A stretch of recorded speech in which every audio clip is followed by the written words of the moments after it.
Good morning students.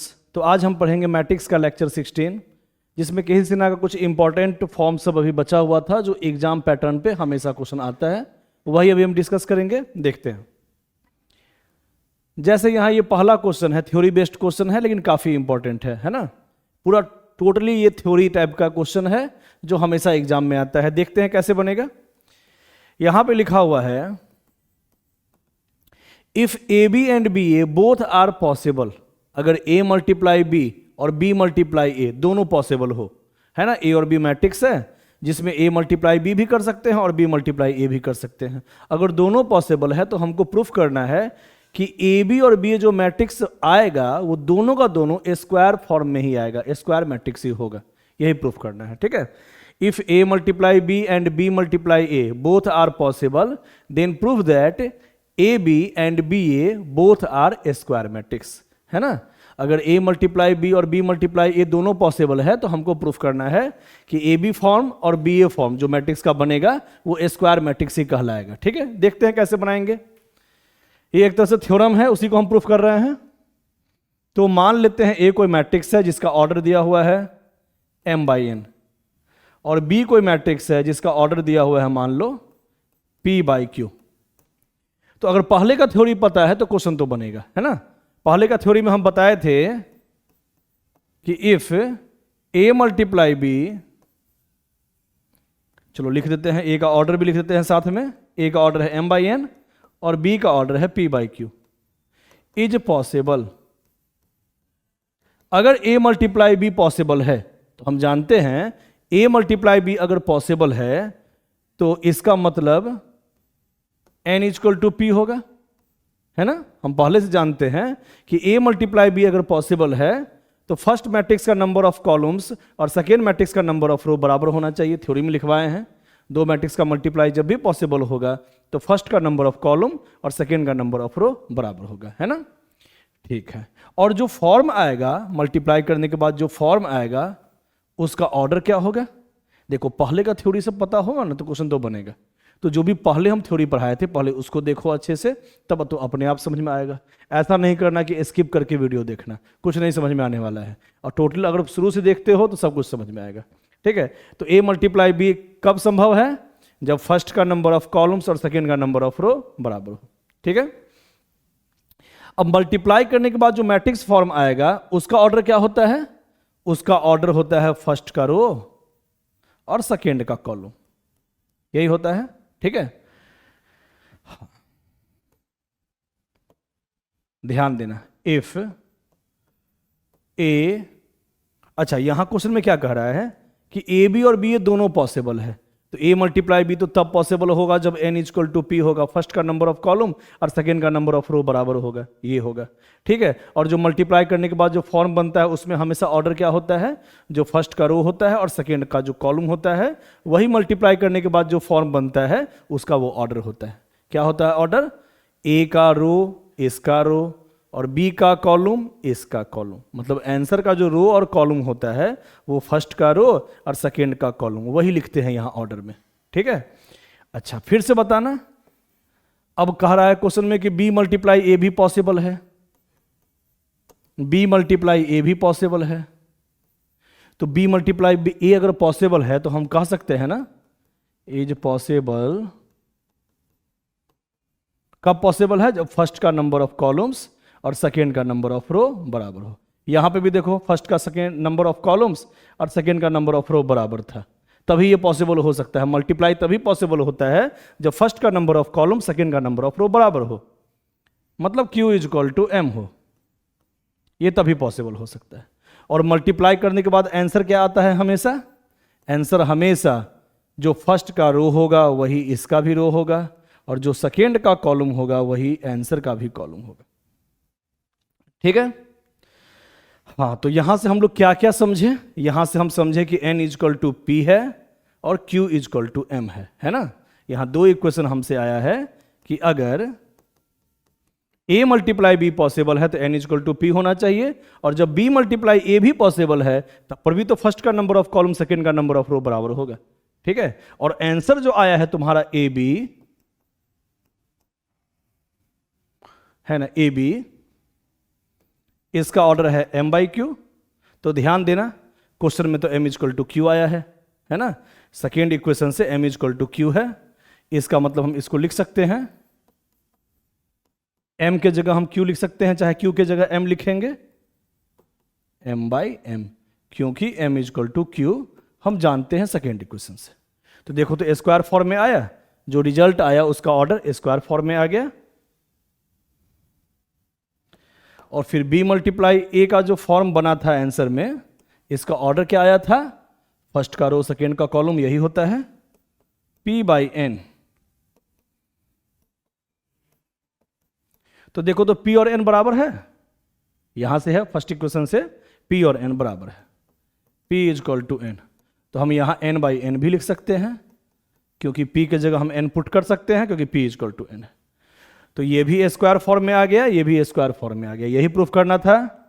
10 AB and BA are square matrix, are square matrix. ठीक है, आसान है। आगे बढ़ते हैं, अगला क्वेश्चन। अच्छा, अगला कुछ थ्योरी बताना है, पहले थ्योरी देख लो। If A is symmetric matrix, है ना, कुछ थ्योरी बचा हुआ था पहले वाला, उसको लिख लेना है कॉपी में। ठीक है, if A is symmetric matrix, याद रखना, अगर A कोई सिमेट्रिक मैट्रिक्स है, then A to the power n is also symmetric matrix. ठीक है, अगर A कोई सिमेट्रिक मैट्रिक्स है तो A to the power n भी सिमेट्रिक मैट्रिक्स ही होगा, है ना, दूसरा मैट्रिक्स नहीं होगा। A अगर सिमेट्रिक मैट्रिक्स है तो A multiply A multiply A multiply A को n टाइम्स कितने बार भी मल्टीप्लाई करो, वो सिमेट्रिक फॉर्म ही होगा। बस एक शर्त है कि जो पावर है वो पॉजिटिव इंटीजर होना चाहिए। वैसे भी मैट्रिक्स में जो भी पावर होता है वो पॉजिटिव इंटीजर ही होता है। ठीक है, तो यहाँ पे n जो है ऊपर वाला power, for all n, for all इसको कहते हैं, for all n belongs to natural number, है ना, नेचुरल नंबर होना चाहिए, 1 2 3 4 5 कुछ भी ऐसा। मतलब अगर A सिमेट्रिक मैट्रिक्स है तो A का पावर 2 भी सिमेट्रिक ही होगा, है ना, क्योंकि सिमेट्रिक मल्टीप्लाई सिमेट्रिक सिमेट्रिक ही होता है। ठीक है, A का पावर 3 ये भी सिमेट्रिक फॉर्म होगा। ठीक है, A अगर सिमेट्रिक मैट्रिक्स है तो A मल्टीप्लाई A भी जो भी बनेगा इसका आंसर वो सिमेट्रिक फॉर्म ही होगा।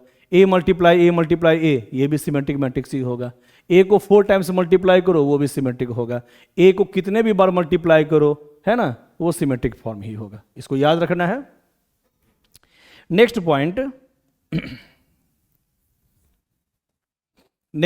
याद रखना है, if A is skew symmetric matrix, सब पहले से बता दिए हैं, उसको अच्छे से पढ़ लेना है, ये बस उसका प्रॉपर्टी हम लिखवा रहे हैं। ठीक है, if A is skew symmetric matrix then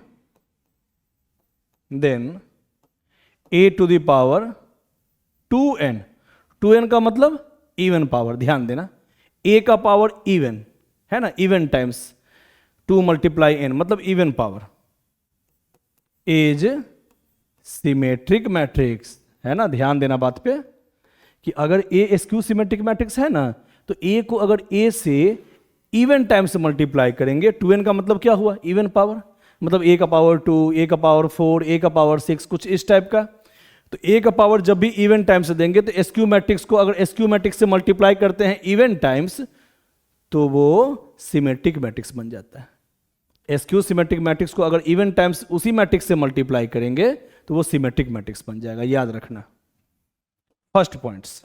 second points, अगर A का पावर हम ऑड नंबर देंगे, ऑड नेचुरल नंबर है ना, 2n + 1, तो वो एसक्यू सिमेट्रिक मैट्रिक्स ही रहेगा, वो जैसा पहले था वैसा ही रहेगा।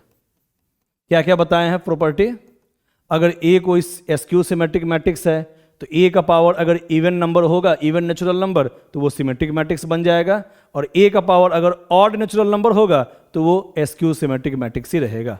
जहां पे n क्या है, n कोई नेचुरल नंबर है, तो कोई भी नेचुरल नंबर को 2 से मल्टीप्लाई करेंगे, इसका मतलब ये इवन फॉर्म है। A का पावर इवन नंबर वो सिमेट्रिक मैट्रिक्स, और A का पावर ऑड नंबर वो एसक्यू सिमेट्रिक मैट्रिक्स। ठीक है, जैसे एग्जाम्पल से समझाते हैं, देख लो एक एग्जाम्पल से। चलो हम एक लेते हैं यहां पे, जानबूझ के लेते हैं एक एसक्यू सिमेट्रिक मैट्रिक्स, ठीक है, ध्यान देना। ए हम लेते हैं एसक्यू सिमेट्रिक मैट्रिक्स, देख लो ये एसक्यू सिमेट्रिक मैट्रिक्स है क्योंकि उसमें डायगोनल्स का एलिमेंट 0 होता है और 1 2 वाला पोजीशन 2 1 पे होना चाहिए अपोजिट साइन के साथ, वो भी है। फर्स्ट रो सेकेंड कॉलम का element second row first column पे होना चाहिए लेकिन अपोजिट साइन के साथ। तो ये तो जानबूझ के हम लिए हैं SQ symmetric matrix, SQ symmetric matrix, ठीक है। अब ए को इवन टाइम से मल्टीप्लाई करो, जैसे ए स्क्वायर, ए स्क्वायर, ए का जब भी इवन पावर रहेगा तो वो सिमेट्रिक फॉर्म बन जाना चाहिए, देखते हैं बनता है कि नहीं। ए स्क्वायर का मतलब ए मल्टीप्लाई ए को ए से मल्टीप्लाई करते हैं,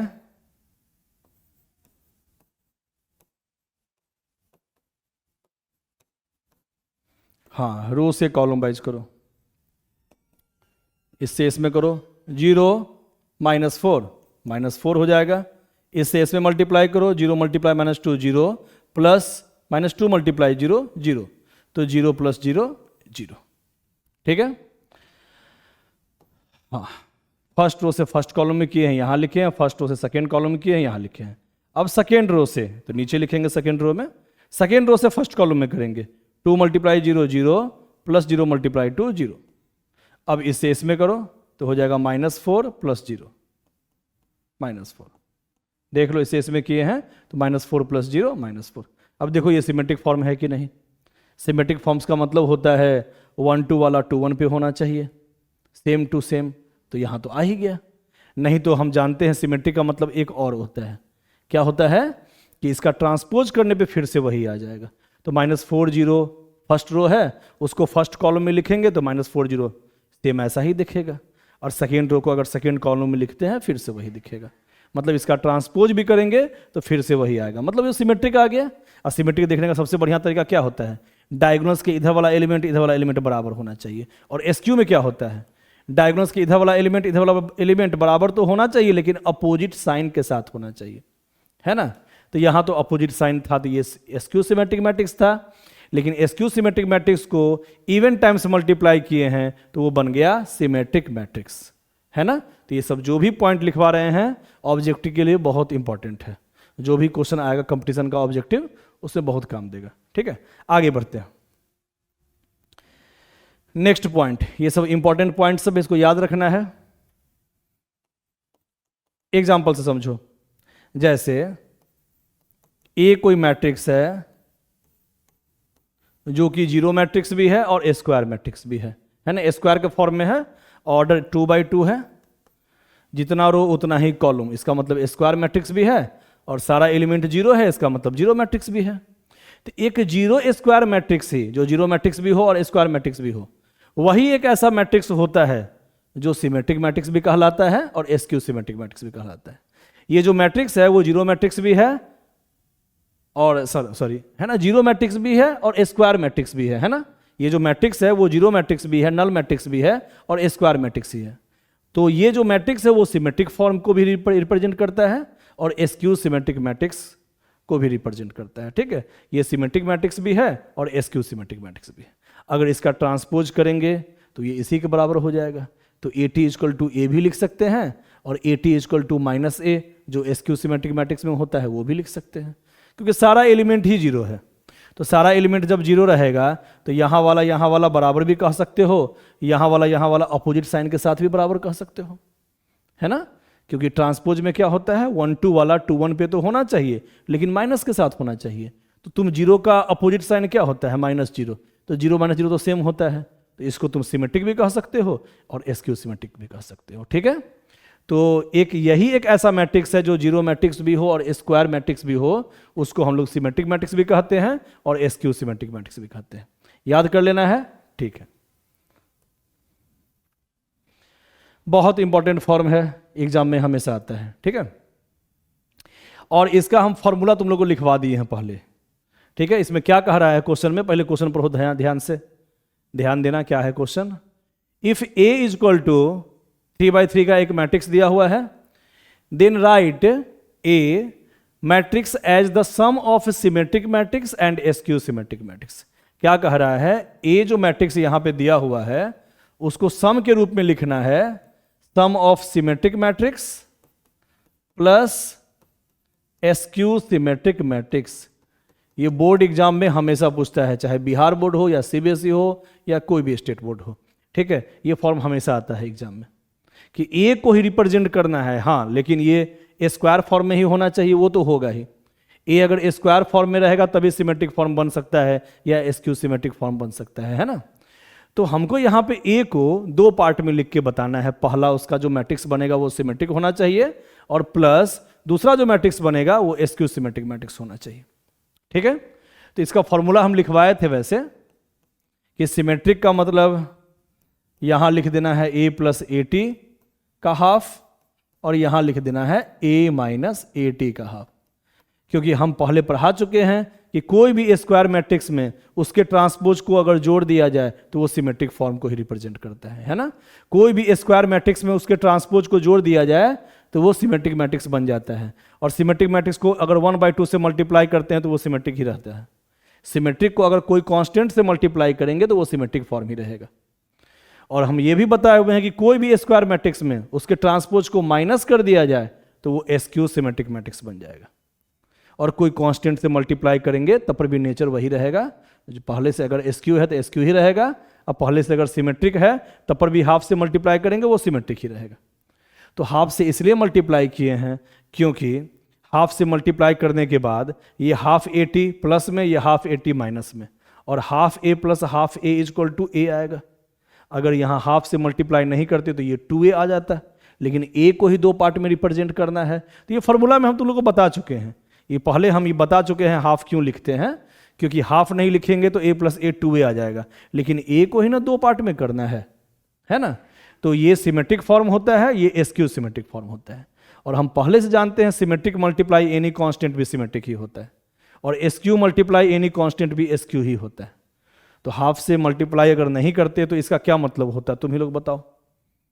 plus A T minus A T cut जाता है, ए प्लस ए 2a हो जाता है, और 2a तो a के बराबर हो नहीं सकता है ना। तो इसको a के ही बराबर करने के लिए हाफ से मल्टीप्लाई करना पड़ता है, जो कि हम फार्मूला में पहले भी पढ़ा चुके हैं। पहले वाला वीडियो थ्योरी वाला जो है उसको देख लेना है, ठीक है। मतलब अभी सिर्फ ये फार्मूला हमको याद कर लेना है, काम चल जाएगा एग्जाम में, कोई दिक्कत नहीं होगा। सीधा याद रखना है, कभी भी क्वेश्चन पूछे A equal to symmetric matrix plus skew symmetric matrix के रूप में रिप्रेजेंट करना है तो हम लोग यही लगा देंगे फॉर्मूला। ये है सिमेट्रिक फॉर्म, ये है एसक्यू सिमेट्रिक फॉर्म, और दोनों को जोड़ने पे ए के बराबर ही आता है, इसका मतलब सही लिखा हुआ है, ठीक है। हाफ इंटू ए कितना लिखा हुआ है 2304561 माइनस 3, और इसका ट्रांसपोज कर दो। फर्स्ट रो को फर्स्ट कॉलम में लिखो, सेकेंड रो को सेकेंड कॉलम में, और थर्ड रो को थर्ड कॉलम में, ठीक है।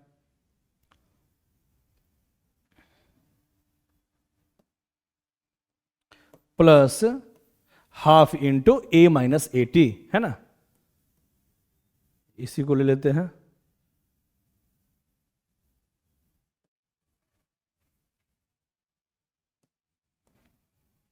है ना, यहां half into A plus A T, A लिख दिए हैं और ए का ट्रांसपोज करके लिख दिए हैं। ट्रांसपोज का मतलब फर्स्ट रो फर्स्ट कॉलम में, सेकेंड रो सेकेंड कॉलम में, और थर्ड रो थर्ड कॉलम में। और यहां लिखना था ए माइनस ए टी, वो भी लिख दिए। अब इस दोनों को प्लस कर दो, फर्स्ट एलिमेंट को प्लस करो, सेकेंड को सेकेंड के साथ प्लस करो, same position element plus same position element, है ना। तो 2 + 2 कितना हो जाएगा 4, 3 + 4 7, 0 + 1 1, 4 + 3 7, 5 + 5 10, 6 + 0 6, 1 + 0 1, 0 + 6 6, -3 - 3 -6,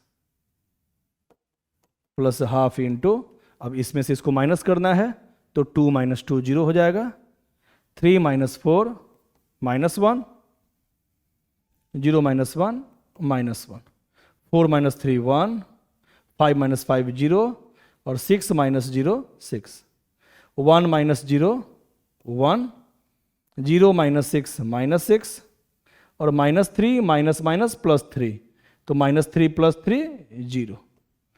देख लो ये सिमेट्रिक फॉर्म है ना, ये दोनों बराबर है, ये दोनों बराबर है, ये दोनों बराबर, और ये स्क्यू फॉर्म है, ये दोनों बराबर है लेकिन अपोजिट साइन है, ये दोनों भी बराबर है लेकिन अपोजिट साइन है, और ये दोनों भी बराबर है लेकिन अपोजिट साइन है, और डायगोनल्स का एलिमेंट 0 है, इसका मतलब ये स्क्यू फॉर्म है। तो ये हो गया सिमेट्रिक मैट्रिक्स और ये हो गया स्क्यू सिमेट्रिक मैट्रिक्स। मन है तो 1/2 से सब में मल्टीप्लाई भी कर सकते हो, है ना, 1/2 बाहर है तो 1/2 से सब में मल्टीप्लाई भी कर सकते हो, या इतना ही पे छोड़ सकते हो। ये हो गया सिमेट्रिक फॉर्म, अब प्लस ये हो गया स्क्यू सिमेट्रिक मैट्रिक्स फॉर्म। तो ए को हम रिप्रेजेंट कर दिए सिमेट्रिक प्लस स्क्यू में, तो सीधा फॉर्मूला याद कर लेना है और सीधे पुट कर देना है, आंसर आ जाएगा। ठीक है, आगे बढ़ते हैं। अब ये सब क्वेश्चन पूछा हुआ, ये सब बेसिक क्वेश्चन सब है, एकदम बेसिक फॉर्म सब है, देखते हैं कैसे बनेगा। तो यहां लिखा हुआ है वेरीफाई द फॉलोइंग, सबको वेरीफाई करना है, प्रूफ करना है। ठीक है, तो ये तो होता तो बहुत आसान है, लेकिन स्टूडेंट फिर भी फंसता है, कहता सर कैसे बनाए, कुछ समझ में नहीं आ रहा है। कभी कभी बहुत सिंपल क्वेश्चन में समझ में नहीं आता है इसका मतलब क्या है, इसको रिप्रेजेंट कैसे करें, कॉपी में कैसे लिखें, है ना, सब्जेक्टिव क्वेश्चन को कैसे बनाएं। तो जैसे पहला है फर्स्ट क्वेश्चन, क्या प्रूफ करना है, a प्लस बी का ट्रांसपोज इज इक्वल टू ए का ट्रांसपोज प्लस बी का ट्रांसपोज। चलो प्रूफ करते हैं, ये सब एकदम आसान है। LHS a प्लस बी का ट्रांसपोज। अब a प्लस बी, पहले a को लिख दो, 5 - 1 6 7, plus b 2 1 3 4, a plus B का ट्रांसपोज। ठीक है, a को लिख दिए यहां पे और b को लिख दिए यहां पे, है ना। तो a प्लस बी, ध्यान देना इस दोनों में अंतर क्या है, इसमें पहले a प्लस बी करेंगे उसके बाद ट्रांसपोज करेंगे, क्योंकि ब्रैकेट का काम पहले होता है ना, और इसमें a ट्रांसपोज करने के बाद b ट्रांसपोज को जोड़ देंगे। मतलब यहां पहले प्लस का काम होगा उसके बाद ट्रांसपोज होगा, यहां दोनों के ट्रांसपोज को निकाल के हम सम करेंगे, है ना, यही अंतर है दोनों में। तो लिखते कैसे हैं, तो a और b को लिख दिए, दोनों को सम कर दो, तो 5 + 2 7 हो गया, -1 + 1 0 हो गया, 6 + 3 9 हो गया, और 7 + 4 11 हो गया। अब इसका ट्रांसपोज निकाल दो, फर्स्ट रो को फर्स्ट कॉलम में लिखो और सेकेंड रो को सेकेंड कॉलम में लिखो। ठीक है, अब RHS A transpose plus B transpose. अब A का ट्रांसपोज पहले A लिख देते हैं, A जो दिया हुआ है वो लिख दिए, B का ट्रांसपोज 2 1 3 4। अब A का ट्रांसपोज कर दो, पहले फर्स्ट रो को फर्स्ट कॉलम में, सेकेंड रो को सेकेंड कॉलम में। यहां पे भी फर्स्ट रो को फर्स्ट कॉलम में लिखो और सेकेंड रो को सेकेंड कॉलम में लिखो, और दोनों को जोड़ दो। जोड़ते हैं, ठीक है, 5 + 2 7, 6 + 3 9, -1 + 1 0, 7 + 4 11। देखो तो LHS RHS बराबर आ गया, मतलब बस इसमें लिखने आना चाहिए और कुछ नहीं है ना। LHS = RHS। बस यहां पहले A प्लस बी कर दिए हैं, उसके बाद ट्रांसपोज किए हैं, यहां A का ट्रांसपोज B का ट्रांसपोज निकाल दिए हैं, उसके बाद मतलब जैसे लिखा हुआ वैसे काम कर देंगे, क्वेश्चन बन जाएगा। ठीक है, अब जैसे इसमें कोई और एक फॉर्म बता दें, चलो सेकेंड ही बताते हैं, पहले हम सेकेंड ही बताएं। 3 × B का transpose is equal to 3 × B का ट्रांसपोज। ये प्रूफ करना है, तो कैसे प्रूफ करें, चलो इसको हम साथ में ही ले जाते हैं, है ना, दोनों को साथ ही बढ़ाते हैं और दोनों को साथ में ही प्रूफ करते हैं, थोड़ा जल्दी हो जाएगा। लेकिन लिखेंगे कैसे, मेन ये गौर करना है। यहां 3 पहले यहां अंदर वाला काम होगा, क्योंकि 3 × B ब्रैकेट के अंदर है, उसके बाद उसका ट्रांसपोज करना है। तो B कितना था, B था 2 1 3 4, और उसके बाद ट्रांसपोज, और यहां 3 × B का ट्रांसपोज है ना। यहां 3 अलग है और B ट्रांसपोज अलग है, यहाँ 3 मल्टीप्लाई बी है, उस टोटल का ट्रांसपोज है ना थोड़ा सा अंतर।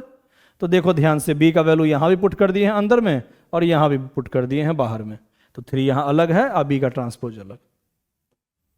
तो अब पहले इसमें ये काम कर दो, अंदर वाला 3 से मल्टीप्लाई कर दो, 3 दूनी 6, 3 9 12 है ना, 3 से सब में मल्टीप्लाई कर दिए।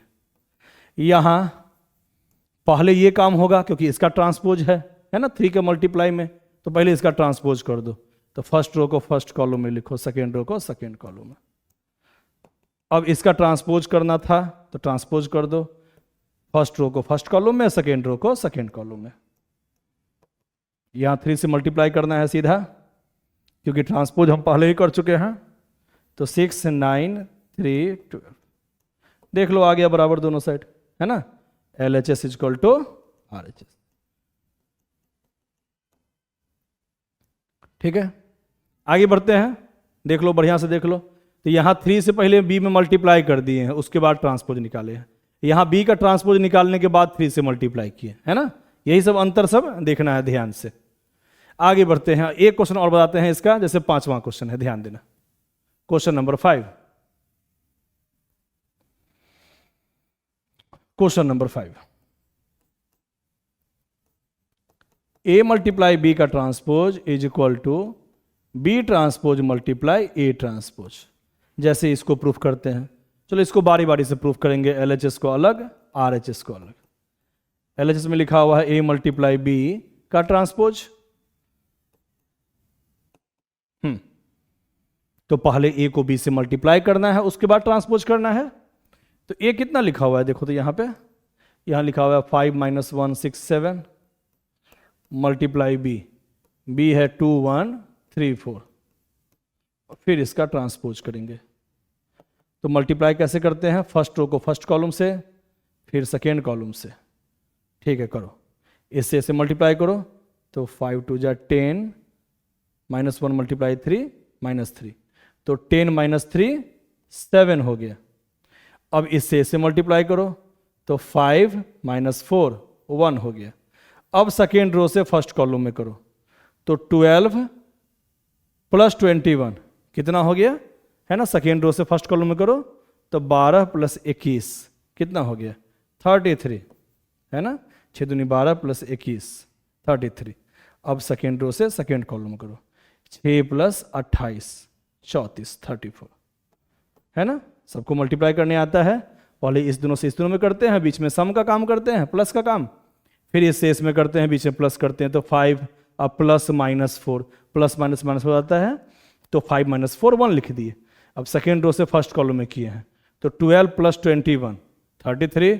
अब इससे इसमें करेंगे तो 6 + 28 34। इसका ट्रांसपोज निकालना था, तो फर्स्ट रो को फर्स्ट कॉलम में लिखो और सेकेंड रो को सेकेंड कॉलम में।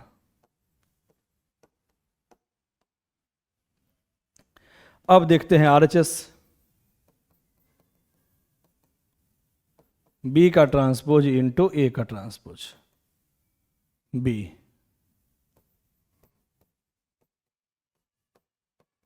बी का ट्रांसपोज इंटू ए का ट्रांसपोज।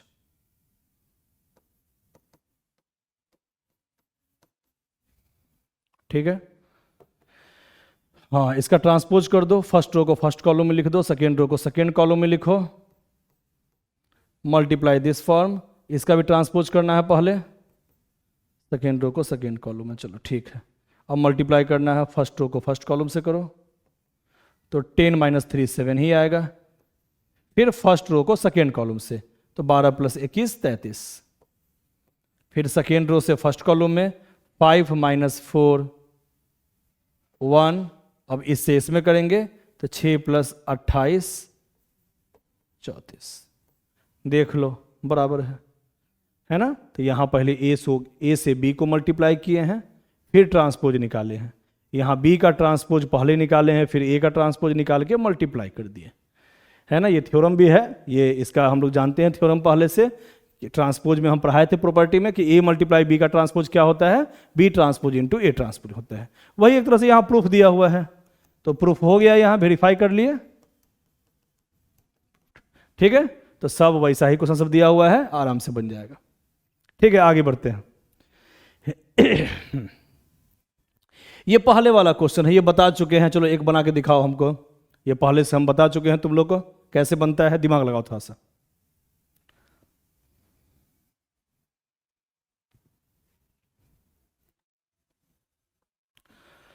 कैसे बनाएं, ध्यान देना। इस टाइप का क्वेश्चन हमेशा आता है और स्टूडेंट हमेशा भूल जाता है इसको, इसलिए बार बार हम इसको रिपीट करते रहते हैं। ठीक है, एकदम आसान है, लेकिन वही है कि प्रॉपर्टी और थ्योरी जो भी लिखवाते हैं उसको अच्छे से कॉपी में लिखना है और याद रखना है, नहीं तो सारा क्वेश्चन वैसे ही भूल जाओगे, है ना। 4 1 3, इसका ऑर्डर क्या है? इसका ऑर्डर 3 रो और 1 कॉलम, मतलब 3 by 1। और x जो यहां लिखा हुआ है वो भी कोई मैट्रिक्स फॉर्म है ना, वो भी कोई मैट्रिक्स फॉर्म है। यही पता लगाना है कि इसका ऑर्डर क्या है। सबसे पहले तो ऑर्डर पता लगा, तब तो इसका वैल्यू सब निकालेंगे एलिमेंट का, है ना। तो x को हम एक ब्रैकेट लगा दिए, इसके बारे में अभी सोचेंगे हम। अब आगे लिखते हैं पहले, है ना। यहां x के जगह पे हम ये फॉर्म लिख दिए हैं, अभी x के जगह पे ये डब्बा बना दिए हैं, इसमें एलिमेंट अभी हम फिल करेंगे। पहले आगे देख लो, आगे क्या लिखा हुआ है। -4 8 4, -1 2 1, -3 6 3। ठीक है, तो इसका ऑर्डर था 3 by 1, 3 रो और 1 कॉलम। और ये जो आंसर है इसका ऑर्डर है 3 by 3। तो इसका ऑर्डर क्या होगा? हम जानते हैं कि जो आंसर का ऑर्डर होता है वो फर्स्ट का रो, है ना। इसका जो रो होता है वो फर्स्ट के रो के बराबर होता है, और जो आंसर का कॉलम होता है वो सेकेंड के कॉलम के बराबर होता है। बता चुके हैं, आंसर का जो रो होता है वो पहला मैट्रिक्स का रो के बराबर होता है, और जो आंसर का कॉलम होता है वो सेकेंड मैट्रिक्स के कॉलम के बराबर होता है। इसका मतलब इसका कॉलम तो समझ में आ गया, 3 है। अब हम लोग एक चीज और जानते हैं कि दो मैट्रिक्स का मल्टीप्लाई तभी संभव है, दो मैट्रिक्स का मल्टीप्लाई तभी संभव है जब फर्स्ट का नंबर ऑफ कॉलम्स और सेकेंड का नंबर ऑफ रो बराबर हो। कितना बार बता चुके हैं? बहुत बार। इसका मतलब इसका कॉलम 1 है तो इसका भी रो 1 ही होगा। ठीक है, क्या बताए हैं? दो का मल्टीप्लाई तभी संभव है, ये बहुत बार बता चुके हैं। वैसे दो का मल्टीप्लाई तभी संभव है ना, जब फर्स्ट का नंबर ऑफ कॉलम और सेकेंड का नंबर ऑफ रो बराबर हो। तो ये अगर इसका नंबर ऑफ कॉलम 1 है तो इसका भी नंबर ऑफ रो 1 ही होगा, और जो आंसर का रो और कॉलम होता है वो पहला वाला का रो इसका रो होता है और सेकेंड वाला का कॉलम इसका कॉलम होता है। ठीक है, इसलिए यहां भी कॉलम 3 ही आएगा। तो इसका मतलब इसका ऑर्डर हो गया 1 by 3, 1 रो 3 कॉलम, मतलब कुछ इस टाइप का। एक ही रो है और 3 कॉलम है, देख लो, मतलब इसमें ऐसे ही 3 एलिमेंट लिखाएगा, है ना। अब मल्टीप्लाई कर दो और इससे इक्वेट कर दो, ABC निकल जाएगा। तुमको यही फॉर्म बताना था आंसर में। तो मल्टीप्लाई कर दो, फर्स्ट रो से फर्स्ट कॉलम में करो। फर्स्ट रो से फर्स्ट कॉलम में एक ही एलिमेंट है ना। अगर ज्यादा एलिमेंट होता तब ना बीच में प्लस करते, लेकिन एक रो से एक कॉलम में करते हैं तो उसमें एक ही एलिमेंट है, तो सीधे लिखा जाएगा 4A। अब आगे प्लस नहीं होगा क्योंकि आगे एलिमेंट ही नहीं है, तो अब सेकेंड रो में करेंगे, फर्स्ट रो से सेकेंड कॉलम में। फर्स्ट रो से सेकेंड कॉलम में करेंगे तो 4B, फिर फर्स्ट रो से थर्ड कॉलम में करेंगे 4C, फिर सेकेंड रो से फर्स्ट कॉलम में, सेकेंड रो से सेकेंड कॉलम में, और सेकेंड रो से थर्ड कॉलम में, फिर थर्ड रो से फर्स्ट कॉलम में, थर्ड रो से सेकेंड कॉलम में, और थर्ड रो से थर्ड कॉलम में।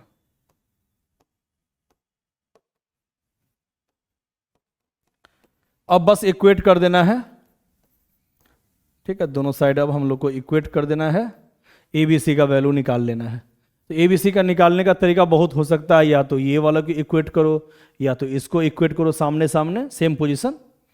तो ज़्यादा आसान तो यही है ना, A = -1, यहाँ डायरेक्ट आ जाएगा। A = -1, B = 2 और C = 1, है ना। Same position element = same position element, equate ऐसे ही करते हैं हम लोग। हाँ, और सबको भी कर सकते थे, आंसर सेम ही आता, लेकिन इससे तो आसानी से बन रहा है क्योंकि यहाँ कॉफिशिएंट नहीं है, डायरेक्ट आ गया ABC का वैल्यू। ठीक है, तो x को हम माने हुए थे, यहाँ पे x को माने हुए थे ABC, और A का वैल्यू आया है -1, B का वैल्यू 2 और C का वैल्यू 1। यही हो गया आंसर। ठीक है, एकदम आसान था। तो आज के लिए इतना ही। Okay, thank you.